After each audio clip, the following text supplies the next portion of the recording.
Welcome to Unstoppable Podcast with Harry Sardinas, inspiring conversations with influential millionaires, investors, thought leaders, entrepreneurs who are making a massive difference with their innovative products and services, and sharing the challenges and wisdom of how they sold their first million. How would you like to make your first million? And today we have a special guest, founder of Pixel True, Pixel Copy, and Pixel Publishing. So Warren, tell us, what are the 5 steps to make your first million? Thank you so much. Great question.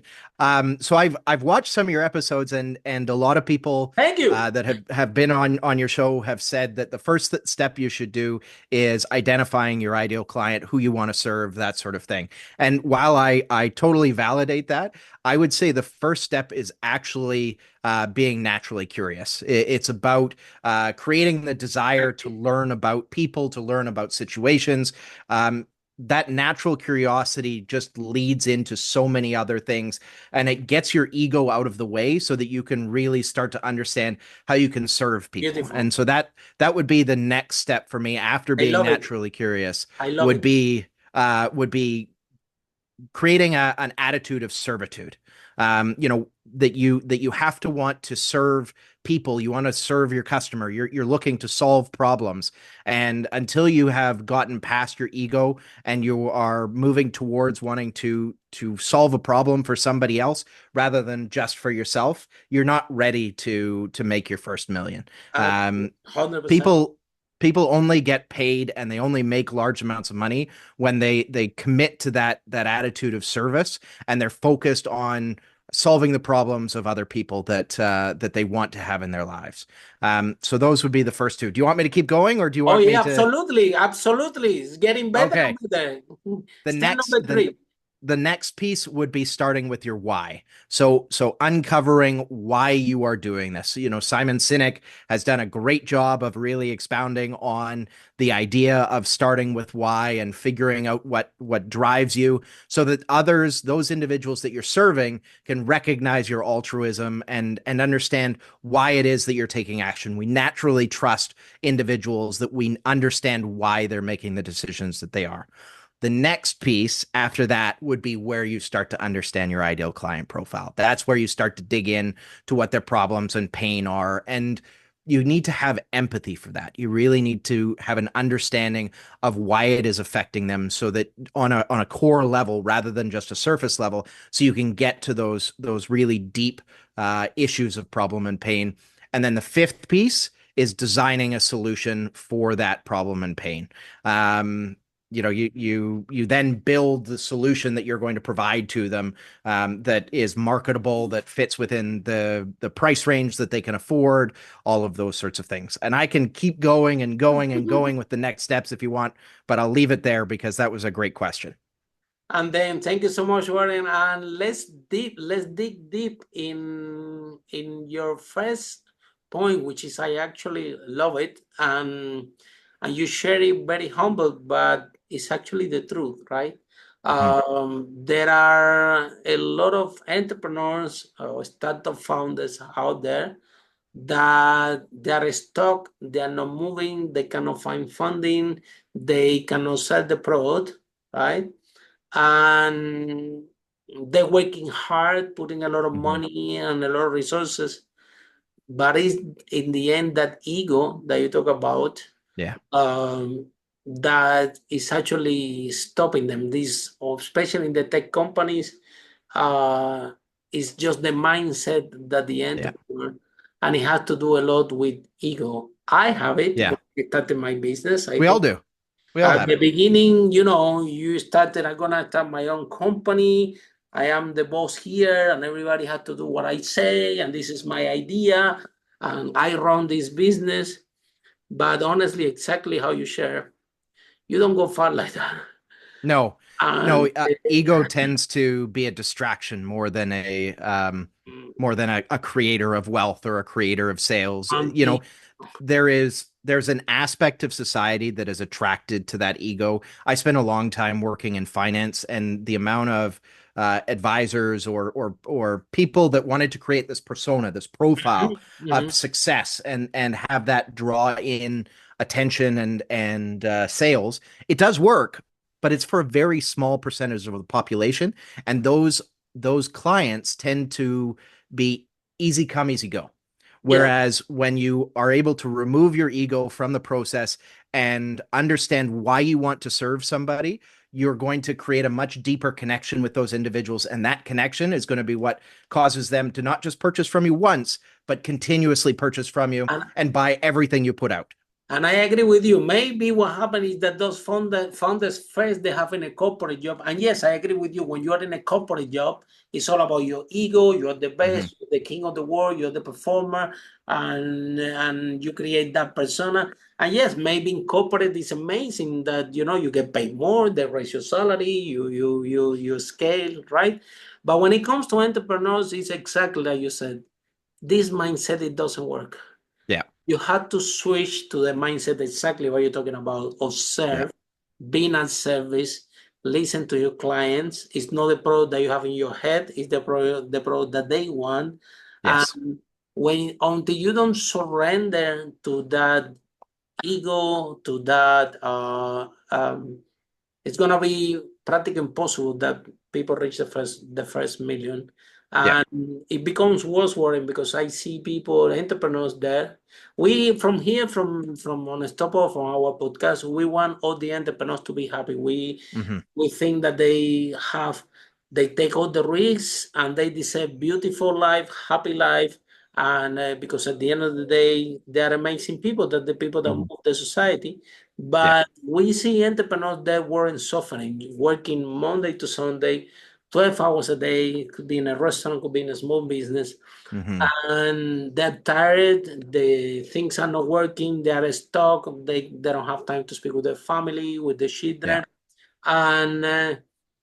And the reason why they are in that cycle, right, is because they haven't surrendered that ego Yeah. and ask for help, or even find a coach, find a mentor, or switch their mentality. Well, how can I serve my client better? Because if they figure out a way to serve the client better, then Exactly. they're gonna have a better product. Then people are gonna pay them more money. Then he can Yeah. hire people and doesn't have to work more. So, in your opinion, on your case, in my case also, I can tell you the story as well, but I'm more interested in yours. Like you said, we all have that ego at the beginning, yeah. Mm-hmm.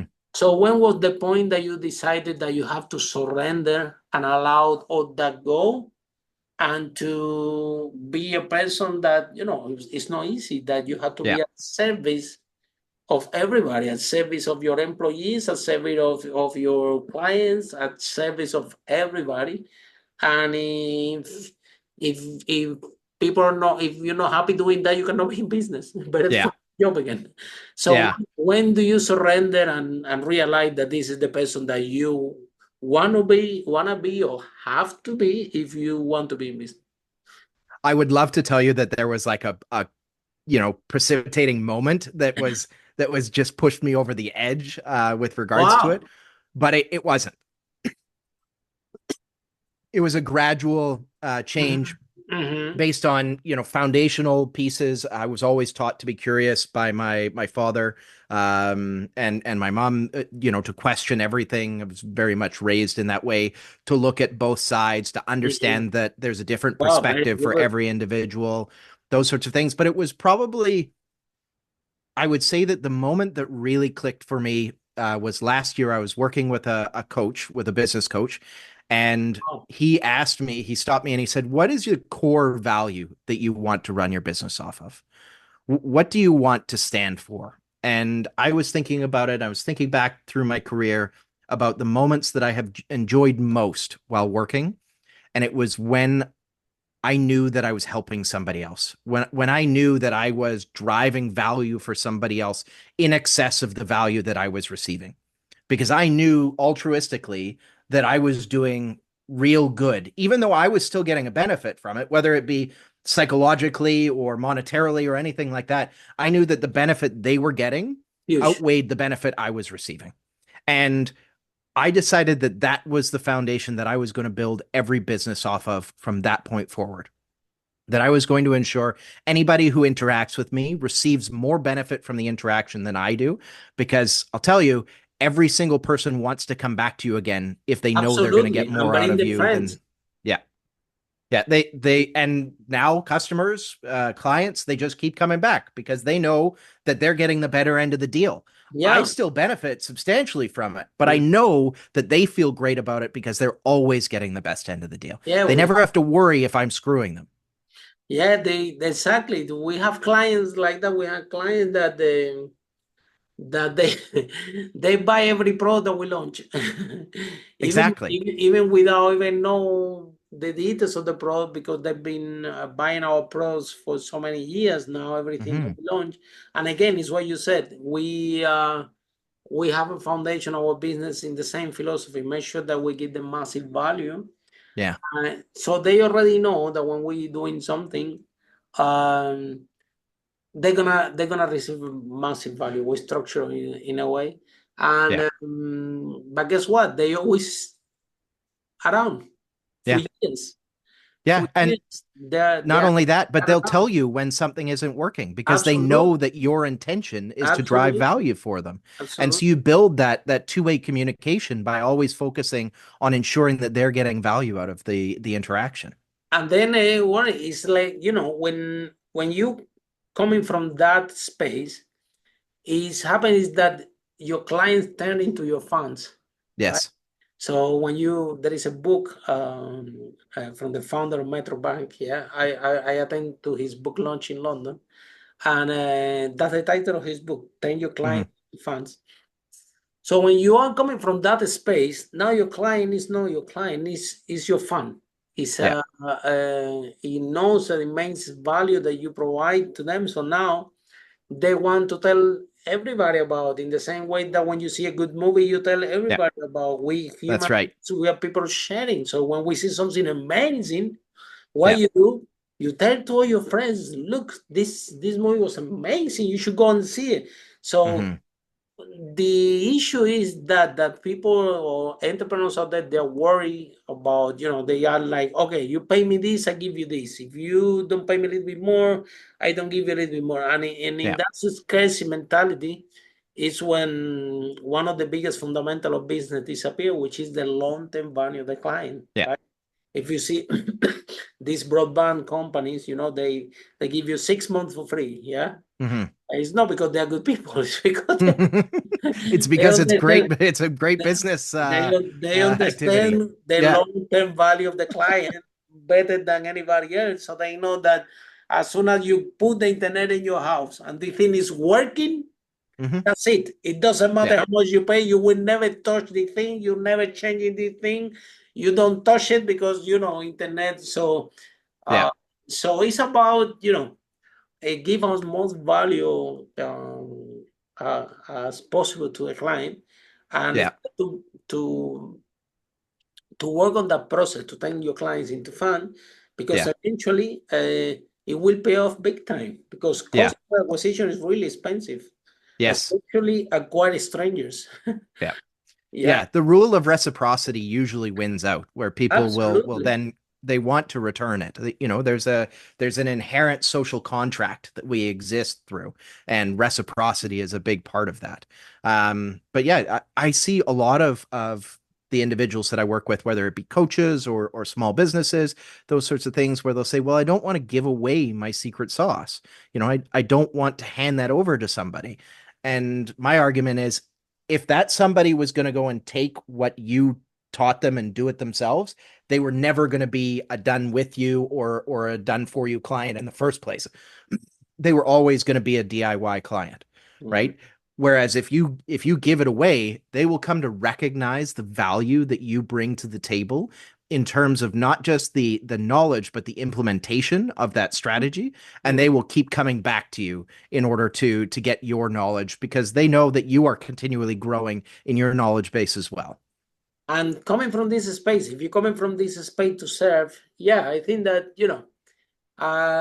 maybe a couple of people, yeah, can do something that that was not ethical with whatever It's an inevitability. You live can't it. avoid that.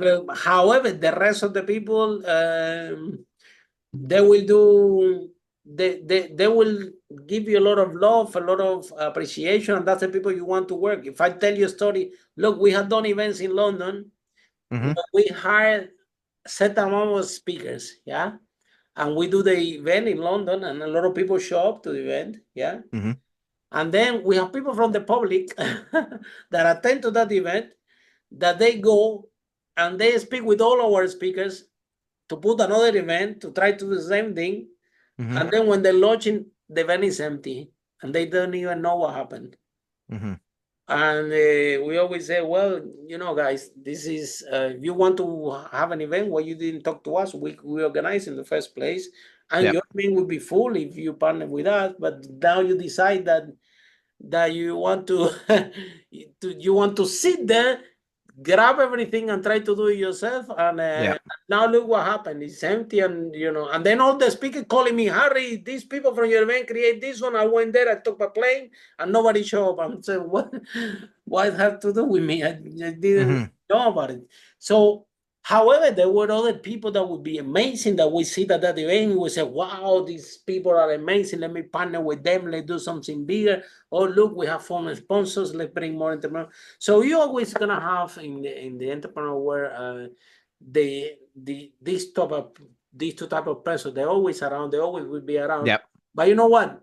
We cannot change who we are because of this situation. We happen, but still, when we're coming from the space of serving, it's gonna pay off Yeah. on the long term. Now, Agreed. tell us about your companies. Why? Okay, you said that your mom and your dad, they raised you in the way of reciprocity. So are your And parents curiosity. Yeah. and curiosity? Okay, your parents are entrepreneurs or? So my dad ran a financial company here in Canada, Oh, wow. and my mom was a sales rep for a printing company, and she worked with McDonald's and 7-Eleven and all those sorts of things. I did a long career in finance, about 17 years working in finance, sold about $2 billion worth of product. Wow. Left a couple years ago to take on this entrepreneurial Let's stop life. there. So what happened when you called mom and dad and said, listen, I'm leaving my corporate career where they pay me a lot of money and I'm very safe. And you know what? I'm gonna open my own company. So tell us what happened I to the family. I'm very Did they fortunate that I tell you have you crazy or they support you? no, they're Yeah. very, very supportive. I'm Oh very my God. fortunate to I have can tell, yeah. I'm very fortunate to have incredible parents, and an incredibly supportive wife, and my three Oh, daughters were oh, very eager for me to be your home a little wife, bit you had more. 3 daughters. Oh my God. Hmm. Okay, anyway, very brave of you, yeah. Yeah, thank you. So, so what? Tell us what made you change? Why you decided to start the entrepreneurial journey Hmm. and to give all this up, which is not bad. You were making very Yeah. good money. You were very comfortable. You can afford the house of your dream. You can drive whatever car you want, and in finance, you know. So why give it all that up and Freedom. to do something very risky? It's just a Yeah. your company. But risk and reward are intertwined. And I I wanted like what I you said, wanted that freedom. freedom. Yeah, I really wanted the freedom. And with my previous career, it had a lot of travel, a lot of limitations on the ability to find real balance in my life. And I wanted something where I could spend more time with my kids, and where I could develop out ideas and concepts and strategies that I couldn't necessarily do in a corporate environment I when you've applaud got you. a corporate overseer that Yeah, says what you can and cannot yes or no? do. Yeah. and this environment allowed me the freedom to embrace my creativity, to be able to come up with things and product ideas and new solutions, and to really address the problems of those people that I wanted to serve rather than just Absolutely. selling a product to them. And Yeah, that's what I wanted to do. And I so think it is that's the reason I fantastic. moved over to entrepreneurship. You're speaking like someone that has been an entrepreneur like me for 17 years, yeah. So, and let me tell you, I think that that word that you mentioned, freedom, right? Mhm. It says a lot, because of course, having your own business is a big Yeah. risk. Yeah. Uh, it's not as risky if you coming from this space that you coming to serve, Yeah. because if you coming from the humble with no ego, you will be able to listen to your client, to listen everyone, to listen advice, to listen your coach, to listen your mentor, and these people will guide you into Yeah. the right path. Which I think that you have very good energy, and you will find more and more because you somehow you have worked on yourself that you're ready for it.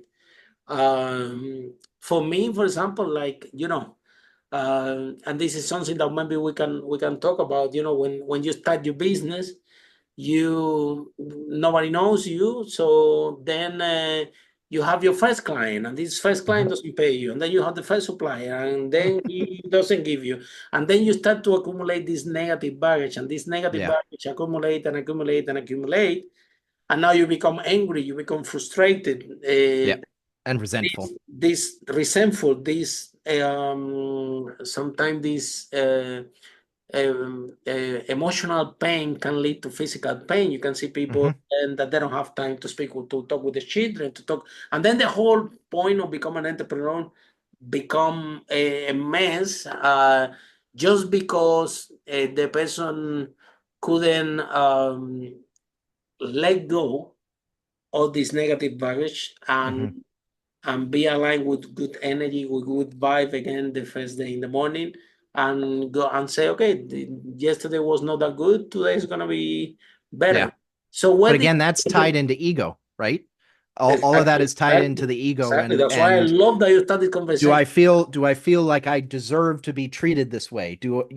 Is this, should somebody be buying from me because of me, right? Rather than getting past that and looking at what are the issues that this person is facing? What are the changes that I have to make in order to address what they need, right? And once you can get past that, you know, entitlement and ego, because those two are so tied in together, you can get up every day and just start fresh because there's nothing holding on to yesterday. You just move forward and keep going. So tell us, in your finance career, you were that person, that this character that have a lot of ego and everybody had to do what I said, or even in your corporate career, you have been the same word that we have in today here. Um, That's a or good question. I think I still retain some ego in that profession. I think because you have it to, was still there. otherwise you don't survive over there, no? They walk It over, is right? it's very challenging to not have an ego in that industry. I did a lot of public speaking, so I was up on the stage all the time. And in order to convince people, I mean, I still have ego. I just We all have. We just I'm need able to to put it surrender. away in or through being naturally curious. I'm able to put away my ego when I need to. But when you're doing what we're doing, which is being a thought leader and standing up and telling people what Absolutely. they should or should not be doing, that sort of thing, there has to be some ego. There has to Yeah. be some personal belief in that in order to be able to show somebody that you are passionate about what you believe in because you believe that what you're saying is going to be of benefit to them. Yeah. And so being a thought leader or a knowledge leader or anything like that requires a little bit of ego. But the really, really good speakers, the really, really good professionals are curious and always evolving. They're Absolutely. adapting to the situation. Um, Absolutely. and if you don't do that, you Mm. just put a nail in it because it's not going to happen. You're going to bump heads with people. You're going to be unwilling to see their perspective, and you won't be able to sell. You won't get anywhere because you're constantly going to be finding yourself bashing heads with everybody that comes along. Yeah, a serial entrepreneur that I interview in this podcast, I think like like a month ago. Yeah, he asked me a wonderful question. He asked me, Harry, so tell me, what is the fastest way to reach point from A to B? And I said, wow, the fastest way to reach to A to B is the straight line. And he told me, no, Harry, is the path with less resistance. Hmm. Think about the river.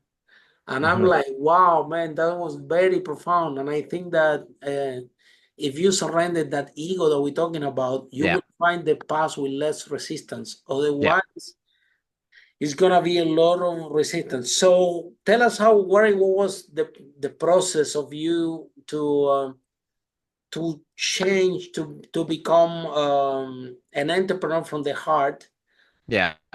which is something completely different that how you had to behave in the environment that you were in for so many years. It was Yeah. difficult, and how Yes. who taught you how to be like that? You discovered by yourself. Um, It was a long process of working with mentors and colleagues and that sort of thing. Again, my family being incredibly supportive, but I would say the biggest thing that made that difference for me was detaching my self-worth from my profession. So moving away from determining my own value from where I am in my career or in my profession.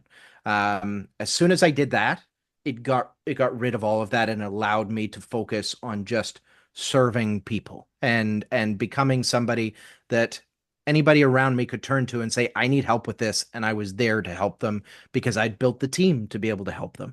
well, I amazing. I had the resources to be able to help them. I have the knowledge to be able to help them, which isn't something you can do when you are tying yourself to who you are as a business person, as an entrepreneur, as a professional, because you're so worried about always moving forward that you're unwilling to give anything up to move forward.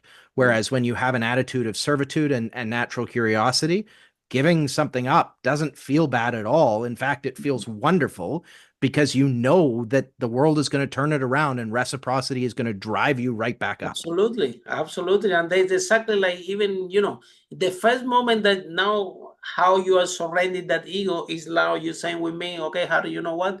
It was a long process and I work with mentors. I mean, at the moment that you said that you decide that you want to work with the mentor, with the coach, Mhm. you are surrendered that ego immediately Yeah. because you are acknowledging, okay, you know what? I need help. Yeah. I need somehow, I don't know if the mentor is going to be good or bad, but I need help. Yeah. Whether an egocentric entrepreneur doesn't need help from anybody, they know Hmm. everything, and then they work in Monday to Sunday, Hmm. 12 hours, and they don't have time to talk to the children or to spend time Yeah. with the wife, which is not the whole, it was not why you left your corporate job. You left Yeah. your corporate job for that freedom. And this freedom is beautiful. You It will is. find out when you move along the way that it's amazing, number one, to work with people that you like, Yeah. stuff. Yeah. Um, I'm having a blast with this podcast. I have a lot of fun. I meet amazing people like you. I So can only imagine. make my day all the time. It give me a lot of joy to do this type of Yeah. job. But you can decide. You decide what people you want to work with. Yeah. You can decide which clients you want, which client you Yeah. don't want. You can decide if you want to go tomorrow for a month on holiday, Hmm. or 3 months. There is nothing that really can stop you. You know Yeah. what I mean? That was one of the big drivers for me. I have two of my daughters have some significant mental health Wow, issues with suicide issues, those sorts of things. And I wow. knew that I needed something where I could disappear for a Stay, day if I needed to. I could absolutely. say, sorry, cancel everything. I have to be there for my daughters. And so that's what this gave me. It gave me the ability to do that. And Wow, because of the amazing. Well done. value Huh. because of the value that I've given to those people that do business with me, they understand when I text them and or send them an email beforehand and say, "Hey, can't do today. I got a family thing. Sorry, let's make up for it later this week." everybody says, absolutely, Warren, totally understand. Please take care of your family. It is not about putting yourself on this pedestal and looking like you are this Mm. perfect, ideal image of what you're The trying to client will portray. understand. The client Exactly. will It's about being understand. human. It's about connecting with people and about, you know, uh, being in service of them and making sure that they then want to reciprocate that. That's what it's really about as an entrepreneur. Yeah, I think that, the other day I was in London, I'm telling you, like a couple of months ago, Hmm. and I asked a guy, he told me, I'm going to India and to see my family. And I said, wow, amazing. The guy was in London. I said, how long you go for? And he told me 5 days. And I'm like, man, you're gonna do this trip so far for 5 days? Why you don't stay a month? Hmm. That's what I would do. And he told me, Harry, the problem is that I only have uh, holiday Days of holiday. days left. And that hit me so hard that even I'm sharing with you because I even forgot what that means, the Hmm. To have somebody control when you can and when you cannot take time off. And holiday. But look, my mind, my mind is like, every time that we go to Singapore, to Dubai, to do Mhm. talks, this is what we do, if we are invited to speak in an event in Singapore, we go the whole month. Hmm. We go 2 weeks before and 2 weeks after. So before we tell it on holiday, we do the thing, and after we sort whatever we need to sort, and we still stay on holiday. Yeah. So when we go for a month. This is how my mind works. Every time, wow, far you have to pay a lot for the ticket. Let's Hmm. stay a month there. Let's make it work. Yeah. So and Yeah, it's about building the life that you really want, right? The one that fits all of the things that you need, your family needs, that sort of thing. which is It's nothing an wrong to have incredible journey. nothing wrong to have a job. Nothing Yeah. wrong is because, like I said, also like we are discussing today, the entrepreneur journey is not for everyone because you have to Yeah. do that change in the mindset. You have to Hmm. surrender a lot of things within your personality Yeah. that maybe is not for everybody, and some people just prefer just to go work 9 to 5 Yep. and switch off and don't worry about anything else. However, it's a sometimes it can be it can fire you back because corporate, this is what corporate has. Yeah, one day when they tell you you're not needed anymore, oh god, Exactly. you have a certain age and then you have a skill set very specific, Hmm. and it's tough to restart again. Find a new place to fit. So Yeah. sometimes worrying, I always said the worst day in your life become the best day of your life, because you have this situation with your children, you make a drastic change in your Yeah. life. Could be your worst day in your life become the best day in your life. Maybe your family have given you the best favor to you. Yeah. uh, Yeah. It can and instigate the change that you really need. exactly, and now you also can be a service to them as well. Yeah. Exactly. Not only to your clients, also to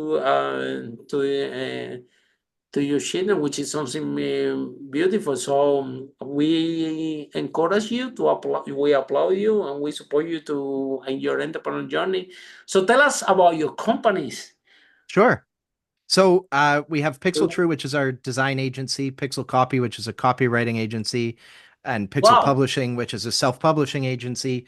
So essentially, we help businesses, coaches, consultants to build out a full suite of all of their marketing, digital marketing, design needs, that sort of thing. We're the Think of it like we're the implementation team that everybody needs so Wow. that a business owner can focus on the parts of their business that they really want to focus on. And we take everything else off their plate, whether that be creating the social media graphics, posting them, providing them with VAs, doing the copywriting for articles, figuring out content repurposing strategies, building out Wow. marketing funnels, everything in the back end that a company wants to get done we basically do on a subscription basis for small businesses, coaches, consultants, that kind of thing. Tell It's a us, tell us, wonderful business. tell us a little bit more about this one, about the first one. Yeah. Pixel True? Yeah. So Yeah. like So about it's the a design one, about the design one. So basically the yeah. So tell us a little bit more. So basically, you guys are like an arm, like a CMO. Um, I wouldn't say that we're necessarily a CMO. CMO. I do act as a CMO for some companies where I'll do that as a fractional service, but the majority of our clients would be like a small business, say a tech company that wants to focus on the actual development of their tech and Uh-huh. on building the business. They don't want to be deploying assets on an internal graphic designer, creating social media templates, building landing pages, building websites for new products, To create the package traction. design.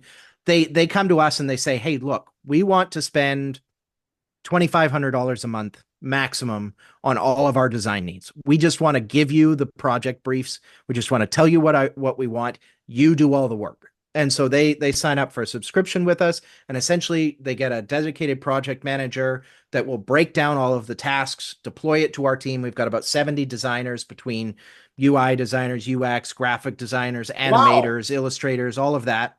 And Wow. we just implement everything. My goodness, for being 2 years in business, you're doing very well. Yeah, we You have started been with about working. 13 employees and we're up over 70 now. Wow, that's brilliant. Yeah, That it's a that's lot of fun.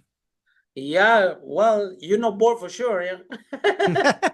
Well, we wind up investing in quite a few of the companies that we work with as well. Uh-huh. So startups and small businesses that come to us where because both my business partner Graham and I are both from finance previously, Hmm. and so we recognize good companies and we wind up Absolutely. deploying capital into those companies, whether it Absolutely. be in the form of service for equity swaps or whether it be us actually Amazing. deploying cash into those businesses that we see a lot of opportunity for. And Um, potential. Wow. yeah, yeah, it's been a lot of fun. We've gotten to meet incredible people, and we just keep building it. We just keep finding more and more opportunities. Well, that's amazing. So you guys and some of the company can you can actually acquire them and or merge them in the future if they are interested, Yep. right? Yeah, that's right. Which is an amazing way also to scale your business. Merge and acquisition, you guys with your finance background, you understand that very well, Yeah, and exactly you understand what is a good business and when companies and founders have potential. Yeah. that's exactly Um, right. And looking at the founders that do have potential. And the exactly. same thing that I told you at the beginning of our recording here about those 5 things, that's what we're looking for in the founders that we're investing in. And you can actually identify that very quickly on the spot because That's right. amazing. Okay, so this one is the design one. Tell us about the copywriting. So we have a team of US writers, and we write blog copy, articles, white papers, case studies, news articles, affiliate type articles, all those sorts of things, course content, product content, ebooks, all of that. So for those individuals that are looking to build out SEO on their websites, or they want to promote value to their customers, those sorts of things, they'll hire us to write on a subscription basis to build out a whole strategy, content writing strategy, and then we write it all, repurpose the content so they can share it across social media. Yeah, essentially it's a fully encapsulated product and service for companies that are looking to build out content strategies. Wow.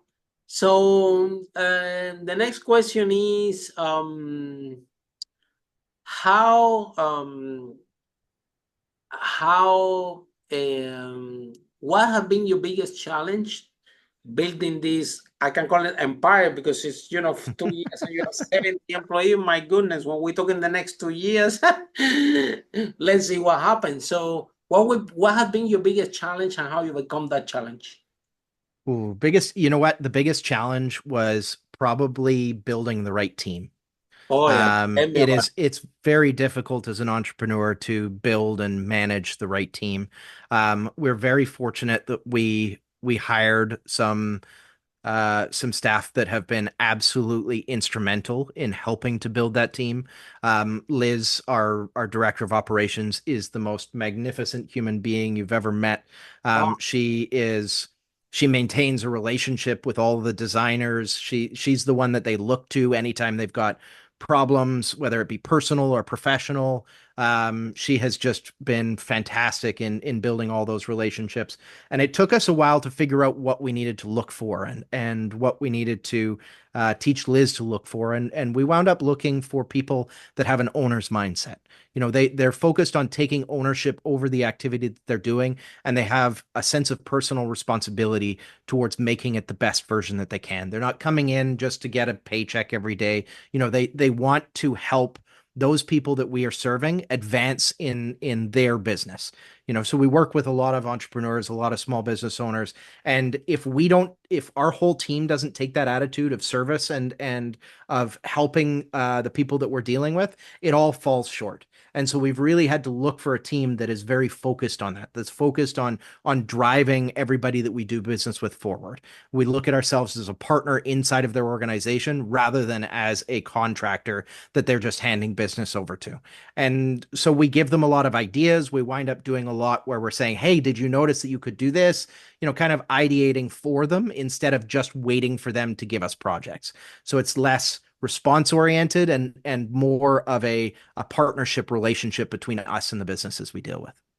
So let's talk about this, because I think that we have I done a lot of interviews to multi-millionaire entrepreneurs, and I always ask them this question, and I told them, okay, if you have to do all over again, what would you do better? And again, most of them are coming with the same answer, which is culture. They told me, Harry, you know, if I had to start all over again, if I knew what I know now, I will pay more attention to culture than anything in the company, because I didn't know that, you know, the product is going to be 10 times harder than what I thought. That's going to cost me 10 times more expensive. And, you know, if I could have the right people enroll in the mission and in the vision of the company, the path would be way more easier, and I will be 10 times more far where they are now, regardless they're multimillionaires. Yeah.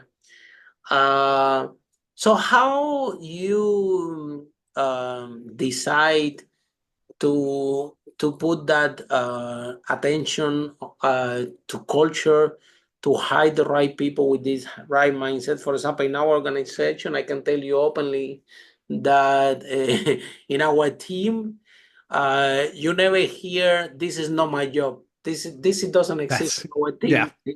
You will never hear. I mean, I hate that saying with a no, but this passion. is, I haven't heard this expression maybe in 15 years, and we do employ people, because it doesn't work in our company. In our company is, you know, since they get interviewed, since they jump in, you know, they going to to a way of working and a way that we develop the culture of the company, that if they don't align very quickly, they say, okay, you know what, this company is not for me, you guys are crazy.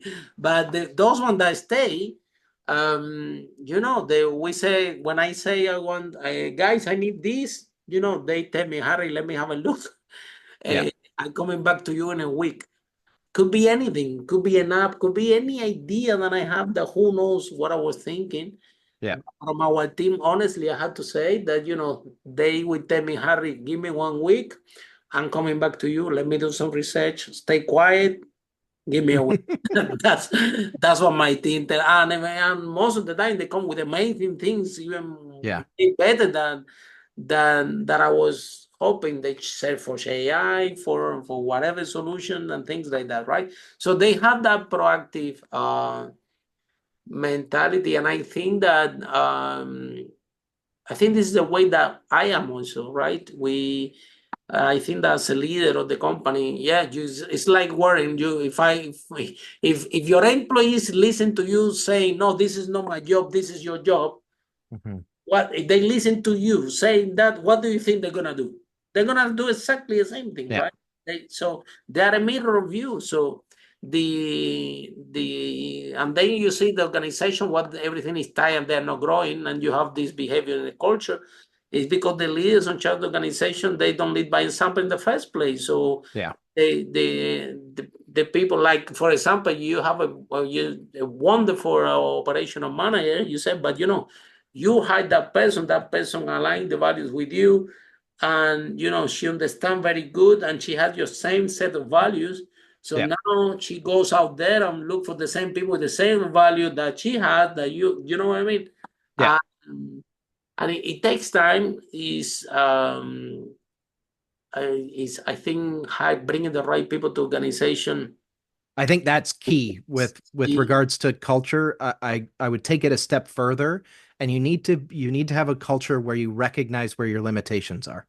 So I know what I don't do well, and I'm a strategist. I'm an ideator. I am somebody who can sit down and go through and figure out what needs to be done, but I'm not the one to do it.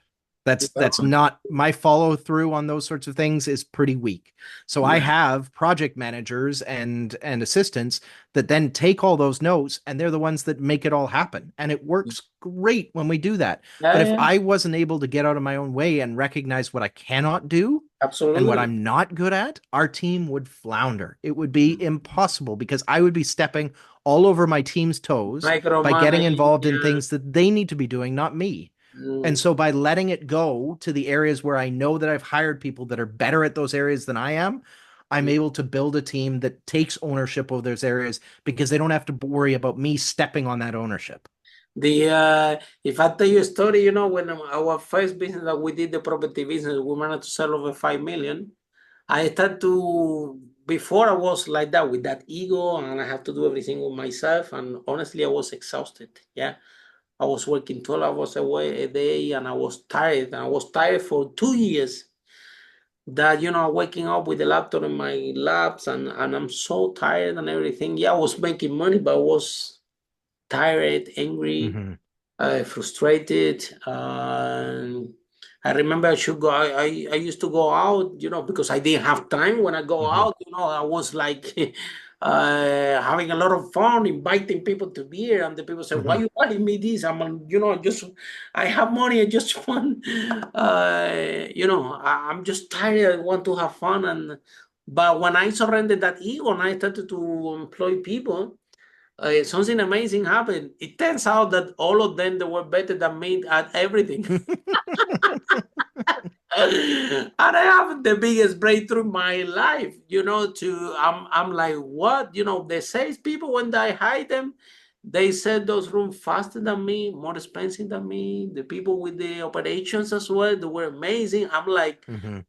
to the point that one day I arrived to the office and they told me, Harry, we don't need you, go home. Yeah. What? Say, go home. You don't need to be here. What are you doing here? Go to your house. I'm like, sure, you don't need paper in the photocopy. No, we can get our own paper. Go home. You know what I mean? And I think it's about building that culture, right? Mm-hmm. I Yeah. remember I kind of did by accident back then. Not by accident, I was in the office with everybody else. And when everybody come to ask me a question, Harry, what do you think about this? Because everybody was coming to me, as laziness. I put a sign behind me that said, well, you know what? When you come to ask me a question, bring 2 or 3 solutions. Yeah, Yeah. don't come only with the question because I Exactly. think too much. So bring me 2 or 3 solutions, and so then they were coming, and I said, "Do you read on the back?" And they were even kind of laughing. They said, "There's no point to ask you anything." I said, "No, read." And so Mm-hmm. after a month, guess what happened?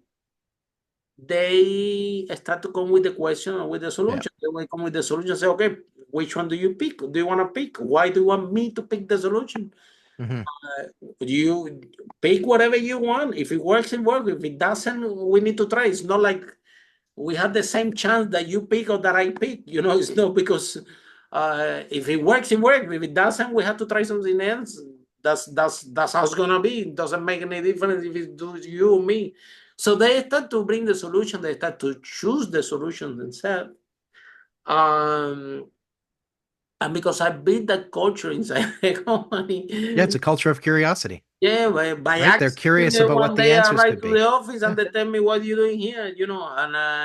And that's the other thing. I used to go on holiday for a month, then I'm coming back and the company is doing better when I'm not around than when I'm around. I'm like, and say, guys, you okay without me? No, Harry, we better when you're not around. I'm like, what? I used to have a site manager, and name was Eva, that was telling me, Harry, the only problem in this company is you. I'm like, me? I'm the problem here. Yeah, go home. You know what I mean? So it was funny, but That should always be the goal, is to build a uh, business that can operate without you, yeah, right? Get your ego out of the way, build and something that serves people, and then get out of the way. it's amazing Yeah. how it works. And in leadership also, I'm originally from Cuba, right? We do a lot of conference about leadership, and the leader, the ability of being a good leader is to pass the leadership to somebody Hmm. else, right? Yeah. And we have those going in Cuba, whatever, you have the people that become leaders and they want to stay forever, right? Yeah. So the whole initial idea of leadership is not you be the leader and be there forever. It's about to be able to pass the leadership. That's why we have democracies where leadership is, Transition of leadership. Yeah. transitionally, and that's, in my opinion, that's how leadership should be, and not always, Hmm. but when you are in the point of the company that the company requires, this is something amazing. So I've done it, leave it, and you know what? It tastes beautiful. Yeah. It's Uh, wonderful, isn't it? yeah, you even think, I cannot believe that these people don't need me anymore. You do a little bit of loss. You say, this is really happening. So at the end of the, but it doesn't happen out of coincidence. It happens paying a lot of attention to culture. For me, Yeah. kind of by accident, I can say, uh, but I did understand, turning the dot back, what actually happened. And every time that we're doing something, we take a very deep look at culture, to the point Yeah. that sometimes when the people have the right attitude in our organization, uh, even for us that they know how to do the job, good or bad, sometimes it's not even important, because we can actually train them. Hmm. If it's gonna take them a couple of months to learn, some of them people learn faster, some people learn slowly. When you bring people to your organization, some people might take a month, some people take 2 months. Guess what? Eventually, everybody learn. Yeah. Eh, Attitude and mindset are far more important However, than to skill have sets. this Yeah. mindset that you're talking about, that Yeah. own, that being feel part of your vision, Yeah. uh, this is what the true value is. And if you have the ability to identify that and to bring that talent to your organization, Hmm. you are in the right track. Yeah. So, Exactly. Warren, this interview has been amazing, man. You made my day. It was Oh, thank you, Harry. I appreciate it. yeah, you're brilliant. Yeah, I wish you a lot of success. I can Thank tell you. that you're gonna do very, very well. And so tell us, if somebody here is in love with your story, with what you talk about, how they can find you, how the process works, how Yeah. tell us a little bit more about that. Sure. Best place to get in touch with me is on LinkedIn. That's where I spend the majority of my time. If you look up Good, Warren Miles good, Pickup, good place to spend your time. Yeah. there's only one Warren Miles Pickup in the world. So if you look it up, you'll find me. There's only 8 miles pickups in the world, so you'll find me and my family. That's the best way to get in touch with me. You can also go to pixeltrue.com, pixelcopy.xyz, pixelpublishing.xyz, marketingmotivators.xyz for my book, Your that sort of book. thing. Show So us your yeah, book. Take it. Show us your book. here, let me grab a copy here. This is a book I wrote for financial advisors called the Marketing Motivation Workbook for Financial Oh, wow. Advisors. And so it's got It's some, big book. Yeah. Wrote a lessons and stuff in the front. And then as you get to the back, it's about accountability, because the biggest very challenge good. for most professionals is staying on track of their marketing efforts. It's feast or famine. This was really built to help people stay on track every single day so that they know exactly what they need to do before they even get started on a daily basis. And where can we find the book? In Amazon? Amazon. Yeah. That's fantastic. So Warren, thank you so much. That's been amazing. And for all of you following this podcast, see you in our next episode of Honest About How Brave Entrepreneur Like Warren break that wall and achieve the first million. Bye for now. Thank you for having me. Follow us for more interviews with world's most influential, audacious entrepreneurs that overcame challenges and adversity, providing you with the blueprint of how they sold their first million so you can grow your business exponentially.